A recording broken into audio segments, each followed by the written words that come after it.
Namo sayang Adi Budaya, Namo Budaya. Teman-teman, hari ini tanggal 25 November kami ke Brastagi Berdana Makan di rumah makan Asia Restoran Asia Restoran. Ayo, ini Mbak Ayah menanyakan apakah ada yang ingin bertanya seputaran dengan Dharma. Mana saudari Ango? Apa yang mau bertanya?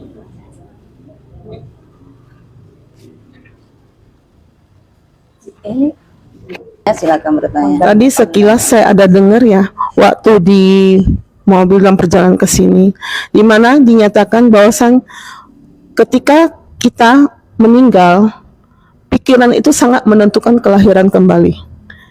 Jadi jika kita berbuat baik, pas saat itu pikiran kita nggak benar. Jadi gimana? Satu, dan jika kita berbuatnya jahat, nggak ada membuat kebaikan, tapi di saat meninggal pikiran kita baik. Bagaimana pula? Mohon diberi pengarahan.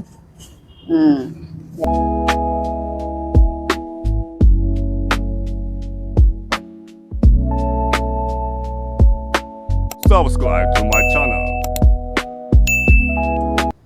Ya, jadi kalau kita saat ini, sekarang ini, pikiran bagi kita itu sangat sulit untuk dikendalikan. Ya, kalau kita tidak latihan, tidak waspada, tidak menjinakkan pikiran kita sedari sekarang, pikiran kita akan seperti kuda liar. Kuda liar, kalau liar dia belum bisa dijinakkan, belum bisa digunakan di pacuan kuda.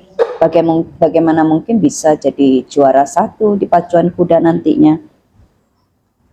Nanti dia akan meronta-ronta, saking liarnya kuda itu. Di luar daripada pengawasan kita. Maka kita harus mengarahkan pikiran kita. Kalau semakin sering kita berbuat kebajikan, pikiran kita juga terarah. Ketika detik-detik kematian, di saat yang sangat kritis, kita tidak bisa mengendalikan pikiran dan banyak sekali, ibarat bahasanya perputaran film, ya, memori lama yang belum terjadi, yang sudah terjadi, yang akan datang, membuat kegelisahan dan kekhawatiran berputar-putar. Terutamanya, misalnya seseorang udah terbaring nih di rumah sakit, dalam keadaan koma deh, contoh, ya. Nah, ketika berbaring di rumah sakit, yang dirasakan apa? Kepedihan, penderitaan, siksaan, alat infus atau alat, ya, kalau misalnya ginjal ya ginjal, jantung ya jantung, dan alat-alat yang lain, alat bantu ya, yang menghidupkan dirinya misalnya. Pikiran-pikiran yang datang baik atau buruk saat itu sulit untuk dikendalikan. Yang ada tuh banyaknya kegelisahan. Belum lagi pikiran-pikiran ini datang karena penyesalan itu. Kita sudah menyesal di atas ranjang rumah sakit, apakah masih berguna? Belum lagi penyesalan itu muncul karena sebab-sebab, misalkan banyak yang belum saya selesaikan di dunia ini.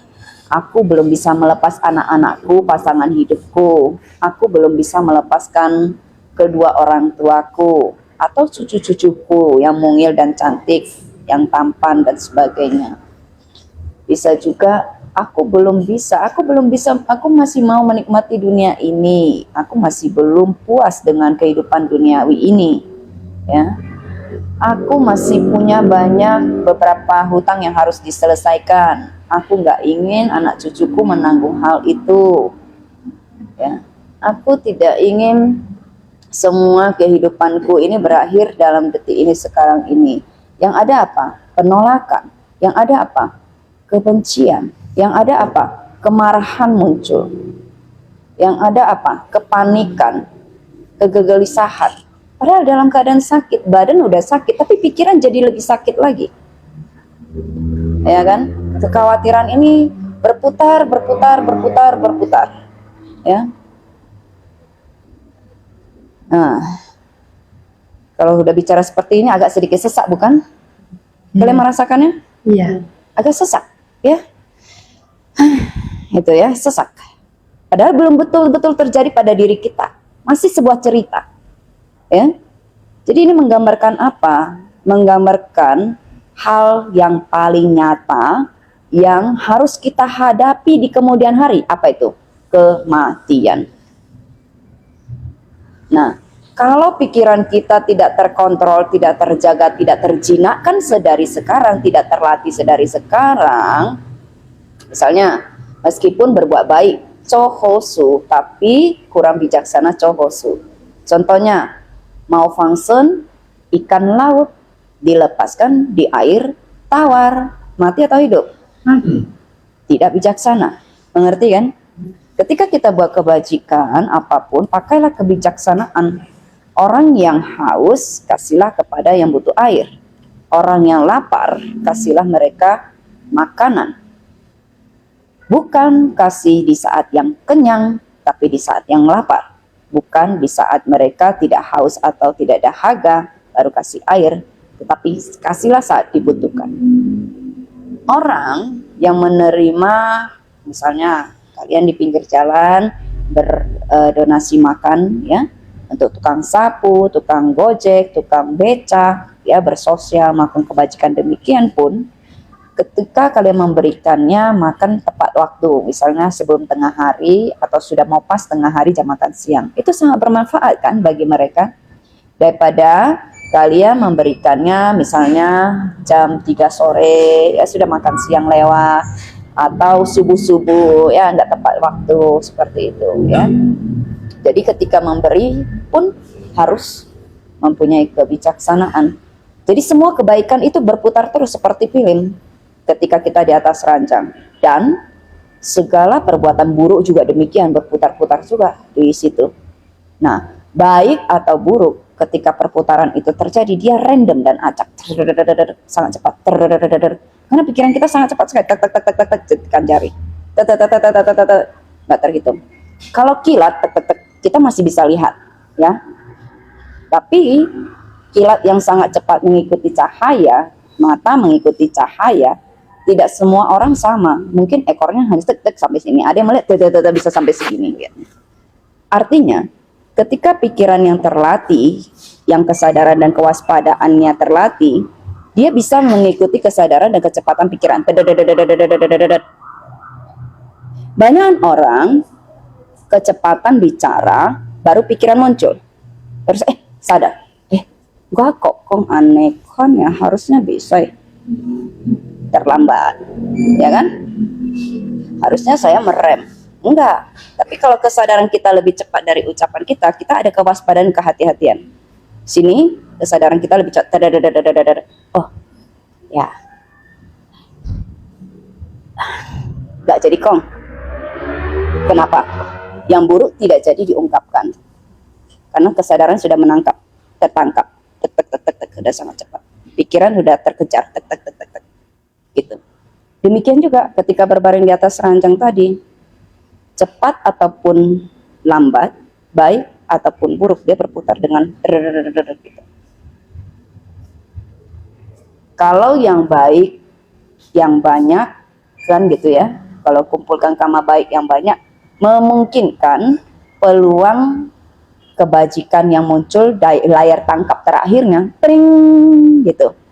Kan dia udah random ya, bye buruk ya, tring, hasil akhirnya yang muncul, ping, kaca film yang baik. Oke, berarti terlahir dalam bahagia. Tapi baik buruk, ping, buruk, yang terakhirnya di endnya slide terakhirnya, berarti kalam yang kurang bahagia, yang tidak bahagia, ya. Jadi maka banyak orang sekarang ini berlomba-lomba buat banyak kebajikan untuk apa? Supaya nanti harapan orang ini, ya, yaitu slide terakhir yang muncul di dalam pikirannya, semoga gitu ya, semoga, karena itu kan peluang yang tidak bisa kita perhitungkan. Dia muncul yang baik.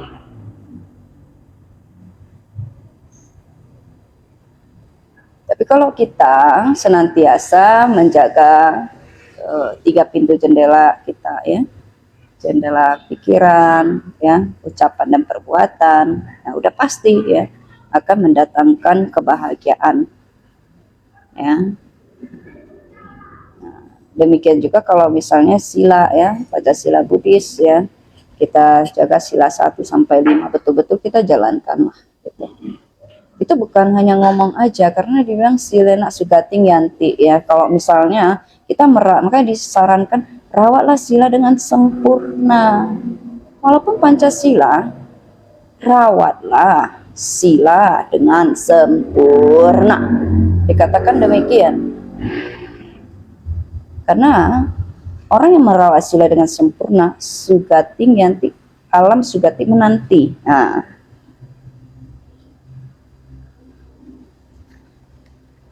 gitu. Oke, sekarang agak lega. Berbeda dengan yang pertama tadi ya. Welcome to my channel. I'm so glad you're here. Let's dive into my latest content. Don't forget to like and subscribe for more updates.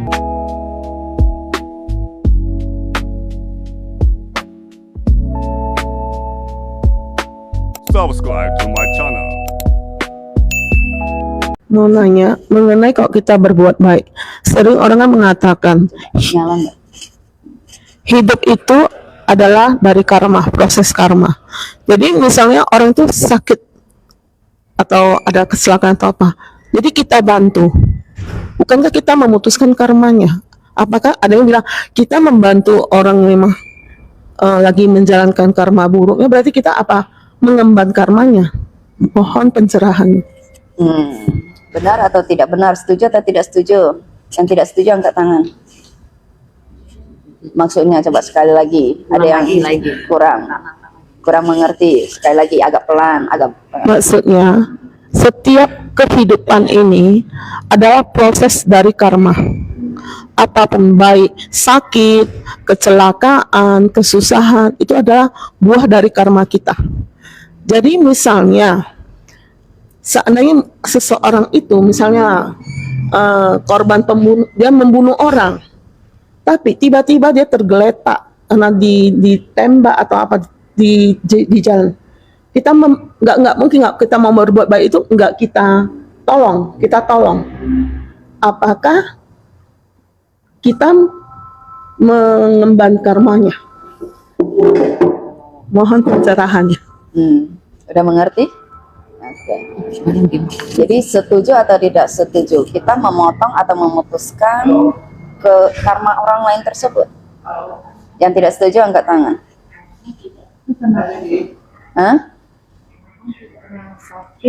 Coba mic-nya. Membunuh.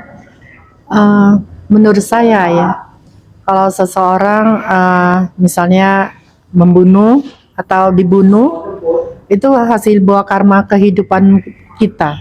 Menurut saya, mungkin kehidupan yang lampau karma kita, masih ada karma kita yang buruk atau kehidupan yang lampau. Saya pernah dibunuh orang dan sekarang saya juga dibunuh, atau kelahiran yang akan datang berturut-turut dibunuh atau membunuh. Itu kan karma kita ya Ayah.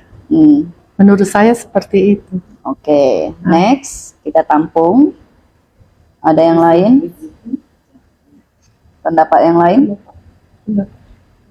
Sama Neri juga boleh berpendapat, silakan. Gimana? Sama Neri Damaloka, ayo kita dengarkan dulu. Kasih kita sama Neri Damaloka.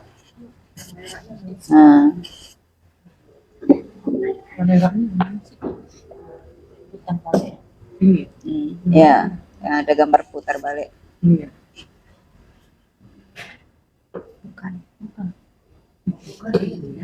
Ya udah balikin aja, putar aja ininya.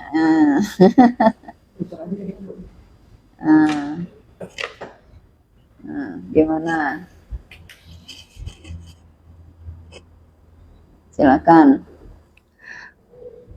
Pertama-tama, semua orang mempunyai karmanya sendiri. Ketika orang itu mengalami, misalnya seperti cerita tadi, kita ambil contoh yang tadi. Ada orang yang melakukan pembunuhan. Kemudian misalnya katakanlah dia tertembak. Dan kejadian itu misalnya ada di depan mata. Terus tadi bilangnya kalau kita menolong, apakah kita mengemban karma buruknya?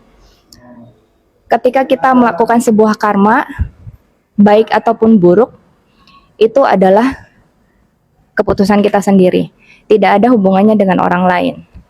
Kalau kita mau menolong orang itu, maka kita melakukan perbuatan baik.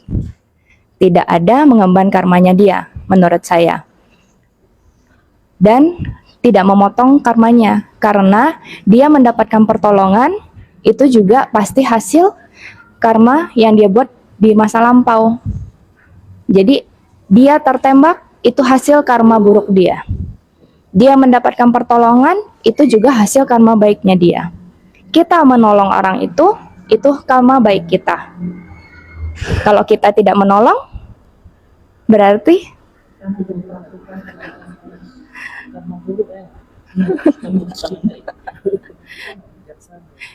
nah, jadi intinya yang kalau tadi saya menjawabnya itu tidak memotong, tidak mengemban jadinya. Karma buruknya dia tidak ada hubungannya gitu. Karma baik kita ya karma baik kita, karma baik orang itu ya karma baik orang itu. Hasil karma baik dan karma buruknya juga punya orang itu. Jika dia ada baik, bunuh orang lagi. Dia melakukan karma buruknya lagi. Dia melakukan karma buruk yang baru. Nanti dia mendapatkan hasil karma buruk yang baru. Kita sembuhkan dia berkesempatan bunuh orang lagi. Silakan. Ya, masih bisa menampung ya opini-opini, silakan. Ayah, Kak, nama budaya ayah. Budaya. Ayah, seandainya kita nggak menolong ini, kita di depan mata kita nggak menolong dia, kan perasaan kita pun tidak enak. Jadi yang meninggal itu bisa ini nggak ya? Maksudnya kita ada hubungan karma dengan kita nggak? Ada Mana tahu, maksudnya ada hubungan karma, mana tahu dia dalam hatinya dia bilang kurang ajar ini, bukannya ditolong. Nanti suatu saat kan di kehidupan yang lalu, apa kan ini pernah nggak menolong saya ya?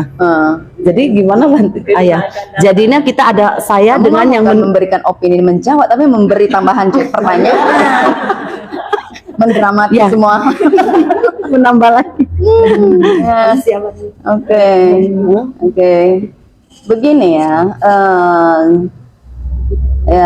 Jadi ketika kita misalkan contoh kasus yang ayah bawa kalian ya, satu pengalaman gambaran visualisasi ya. Satu orang ya secara tidak sengaja tertembak oleh peluru nyasar. Orangnya sekarat, tergeletak di tanah. Sebuah mobil melewati dan seseorang berbaju jas putih di dalamnya. Profesinya dokter. Oke. Kalau dia manusia yang punya nurani, dia akan turun ya dengan pikiran yang profesional ya, menolong sesama manusia. Turun dan memberikan pertolongan utama pertama sehingga dapat terselamatkan nyawanya. Terlepas dari pengetahuan dari sang dokter apakah dia ini seorang pembunuh ataupun tidak pembunuh ataupun bagaimanapun ya. Biasanya kalau kasus-kasus demikian misalkan dibawa melalui ambulans sampai ke rumah sakit ya, sampai ke rumah sakit itu biasanya ada penanganan khusus. Ini kenapa tertembak? Nah, lalu nanti ada kasus, ada yang berwajib ke sana kalau misalnya memang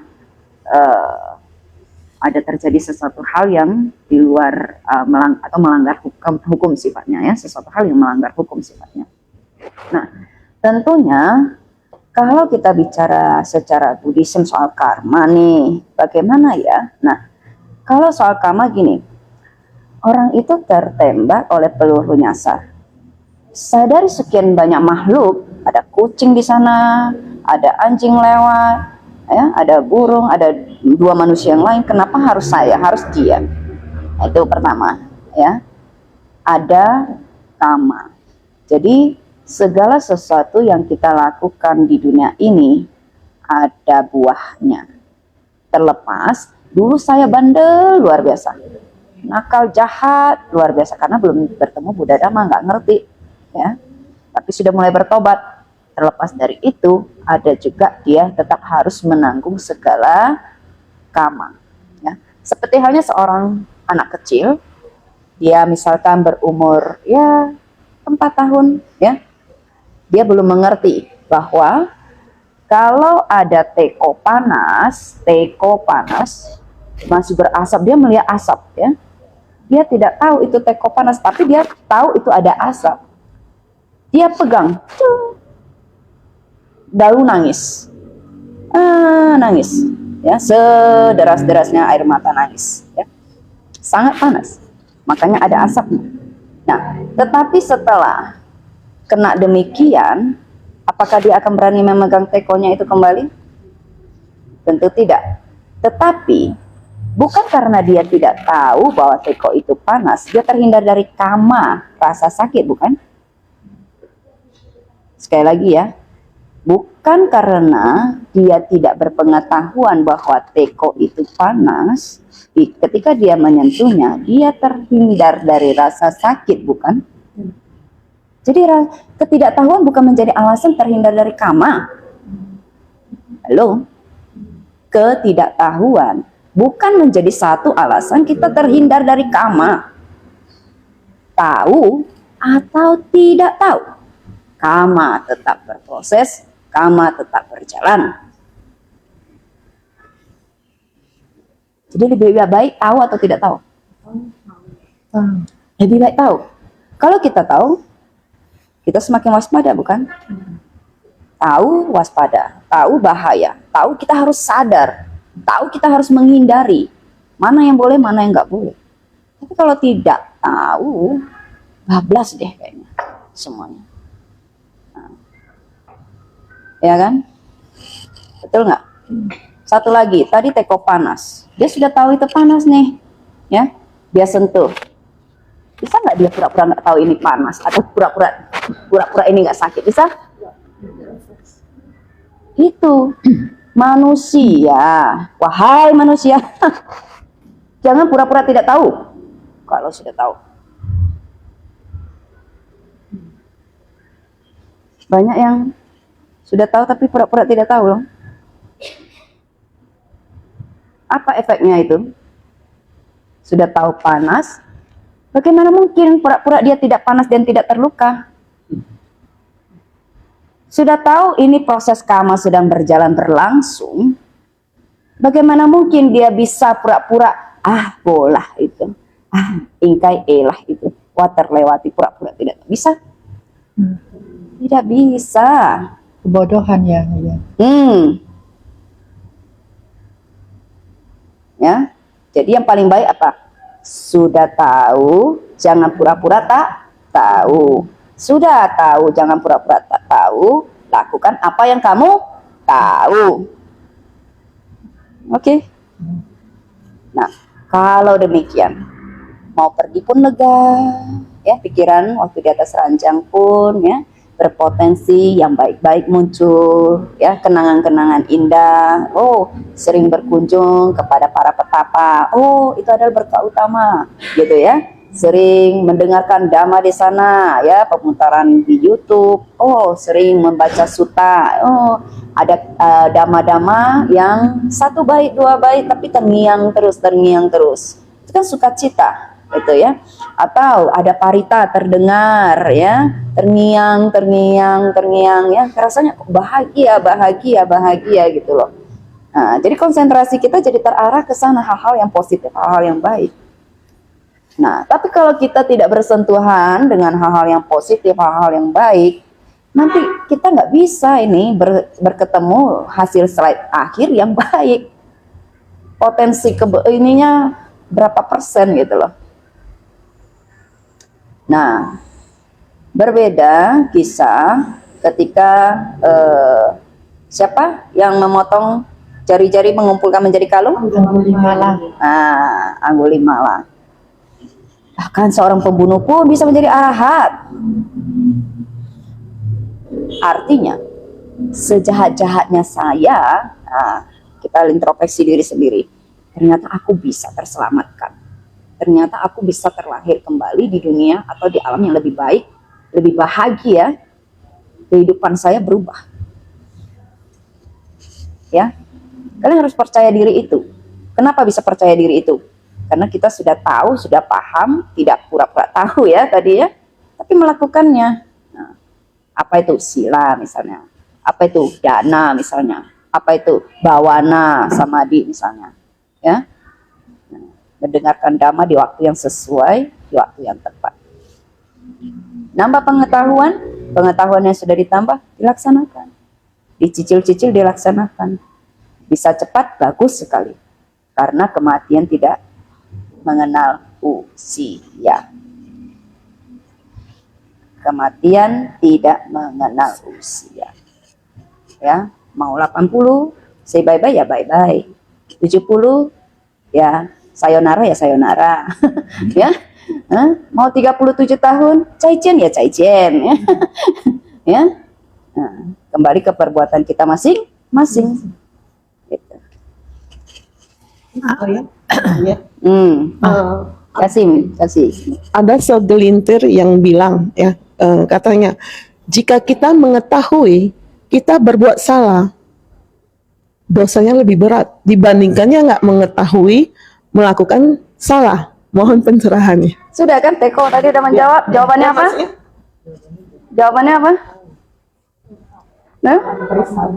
Jawabannya apa? Kebodohan. Sri? Ya, Apa jawabannya? kebodohan. Oh, yang tahu tapi tidak tahu.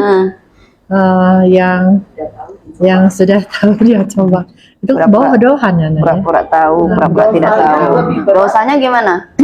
Dosa ini di sini artinya karmanya. Karmanya ya? lebih Karmanya buruk. gimana? Tetap ada karma buruknya, karmanya tetap ada sesuai perbuatannya. Rasa panas itu tetap ada.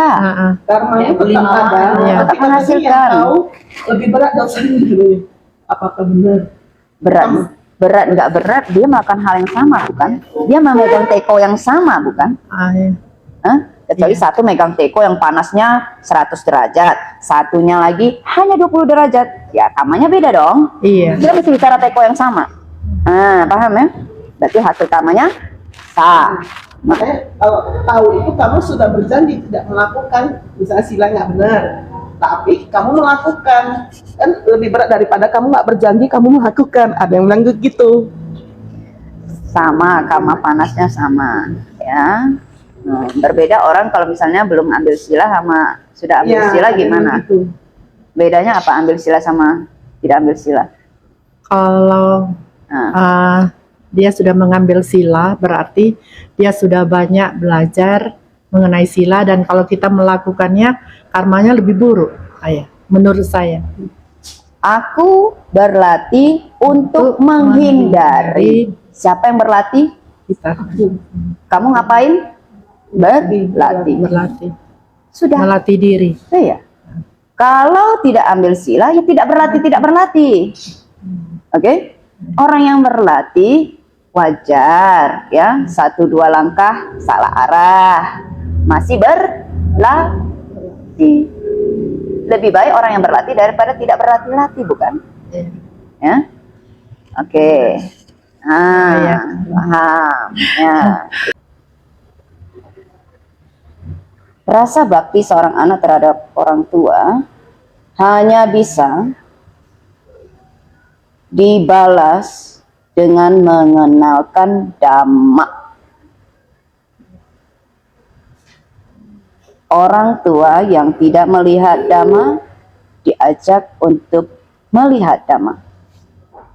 Karena orang yang melihat dhamma adalah orang yang melihat Buddha. Meskipun Buddha parinibbana, Buddha menyatakan demikian. Ketika aku telah parinibbana, maka Dhamma Winaya yang menjadi gurumu. Ketika kamu melihat Dhamma, maka kamu telah melihat saya. Jadi, di dalam Sigawalada Sutta dikatakan bahwa seorang anak hanya bisa berbakti kepada orang tuanya ketika mengenalkan kedua orang tuanya Dhamma. Meskipun ya di bahu kanan kiri telah menggendong ayah dan ibu di pundaknya dan mengelilingi Gunung Semeru, itu masih belum bisa membalas budi baik orang tua. Dhamma, satu-satunya jawaban. Begitu Dhamma, kita perkenalkan satu demi satu, ya, masuk ke dalam batin dan relung hatinya, perlahan dengan cinta kasih sebagai seorang anak kepada orang tua, dengan penuh kesabaran yang sangat-sangat luar biasa, karena semakin tua biasanya semakin sulit untuk diatasi, semakin dan semakin. Jadi kalau dulu orang tua mengasuh kita, membimbing kita, mengajari kita, sekarang kita sebagai anak harus siap untuk mengasuh orang tua kita, membimbing orang tua kita ke arah yang benar, ke arah yang tepat. Ada kalanya anak duluan bertemu Dhamma, orang tua belakangan. Ada kalanya orang tua yang dahulu bertemu dan bersentuhan dengan Dhamma, anak belakangan. Tidak peduli yang manapun urutannya, saling berbagi Dhamma, saling memberi dan mengingatkan bahwa ajaran Buddha Dhamma itu sangatlah luar biasa. Pelan-pelan, harus dengan penuh cinta kasih. Kesabaran ditambahkan, semangat ditambahkan. Semakin tidak sabar harus semakin penuh cinta kasih lagi. Ya. Ada yang tidak harus diucapkan, tapi kita bisa mengubah strategi untuk mengenalkan Dhamma itu sendiri. Ya. Pelan-pelan. Ya. Memang mama saya itu yang mengenalkan belajaran Buddha. Dia rajin ke wihara, dia tarik saya ke wihara. Cuma saya maunya dia itu menghilangkan yang orang dulu hutang sama dia nggak bayar. Dia semua terlalu mengingatnya di masa tuanya seperti ini. Jadi menurut saya itu satu keterikatan. Menurut saya ya, ayah apa benar apa enggak, atau menurut saya itu satu keterikatan tidak bagus untuk kedepannya. Jadi saya selalu, mama kalau duduk omitopo, karena dia tiap hari dia mungkin sampai siang semua. Jadi makanya mama kan ya mungkin ya nggak boleh ingat situ lagi, harus ikhlasin gitu. Tapi dia masih ingat, dia semua ingat yang oh ini dulu nipu aku tuh, gara-gara oh dia itu kayak gitu, nipu aku dulu makanya dia begini gitu. Makanya saya kan, aduh gimana caranya? Saya juga kepingin kalau dulu ada yang Madhajina Dhamma, saya kan selalu dekat gitu bisa ngomong. Jadi aduh gimana nih saya setelah orang anak supaya mama saya ini nggak terikat seperti itu. Nanti bisa salah satu ide itu no smoking area. Kamu tulis Dhammapada. Kebencian dibalas dengan kebencian, tidak boleh apa? Gimana? Kebencian Dibahas dengan cinta kasih. Kok kebencian dibalas dengan kebencian? Apa yang benar? Kebencian dibalas dengan cinta kasih. Nah, kan lebih pintar dari ayat tuh, ya kan? Dibuat, ya, dibingkai, nah, ditaruh yang bagus-bagus. Saya sampai ayah, maaf, saya gantungin itu kan ada radio yang omitopo, karena kan duduk di kursi roda udah, tapi dia masih bisa merambat gitu. Mama, saya kasih dia kan omitopo, atas ada CD yang khotbah Dhamma. Saya selalu saya kasih gitu. Cuma nanti berhenti. Pada saat nanti muncul dia bilang ada yang lewat. Oh itu dulu jahat sekali sama aku. Dia curi punya Itu barang. bisa. Jadi hal seperti itu Bisa kan juga ini satu cara lain lagi, putarkan yang meta chanting, ya, meta chanting. Kemudian ada versi Pali dan ada versi bahasa Indonesianya, biar lebih memahami, lebih ngerti gitu, ya. gitu ya. Kan minta cara kan, ya udah kasih 2 cara, ya. Cara yang lain Makanya sebetulnya ya tetap harus ya ini welas asih, ya, kesabaran ditanamkan terus menerus. Kami harus terus melakukan dana untuk atas nama mama terus. Atas nama diri sendiri aja. Diri sendiri buat diri sendiri. Dan dengan kesadaran sendiri. Diajak. Ya. Oh, kita ajak mama gitu. Nah, Dia berdana. sasangkarika mengajak kebajikan untuk membuat kusala kama, membuat kebajikan lagi, ya kan? Ayo mah, gimana kalau kita berbuat kebajikan yuk? Udah lama nggak kesini, pura-puranya gitu. Kamu udah lama kan? Iya. Ya udah ajak lagi biar ada koilnya, biar diingatkannya lagi. Dia membuka memori kebajikan yang lama gitu. Akhirnya begitu lembaran pertama kebuka kebajikan lama, dia baru mengingat lagi, mengulas kembali. Wah, dulu aku sebetulnya sangat bahagia sekali. Kenapa aku kok menjadi begitu? Nah, jadi akhirnya refleksi kembali. Gitu ya. Sekian ya pertanyaan untuk hari ini, untuk di tempat ini. Nanti kita lanjutkan di tempat lain ya. Ya. Ya silakan ditutup.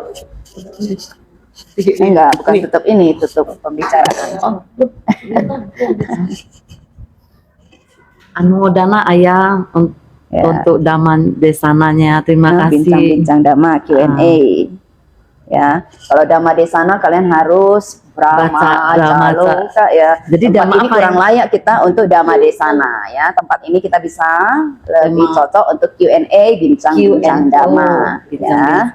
Oke. Semoga membawa kebahagiaan, keberuntungan, pengetahuan dan wawasan yang luas yang dapat diterapkan. Semoga ajaran Buddha dapat bertahan lama dan lestari. Semua makhluk yang turut mendengarkan di tempat ini mendapatkan kebahagiaan. Sabe sata bawantu sukhitata. Semoga semua makhluk berbahagia.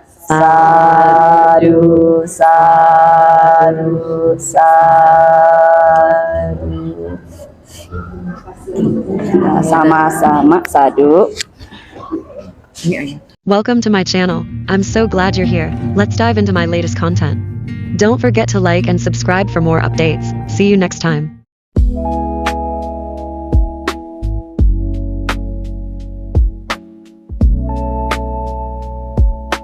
Subscribe to my channel.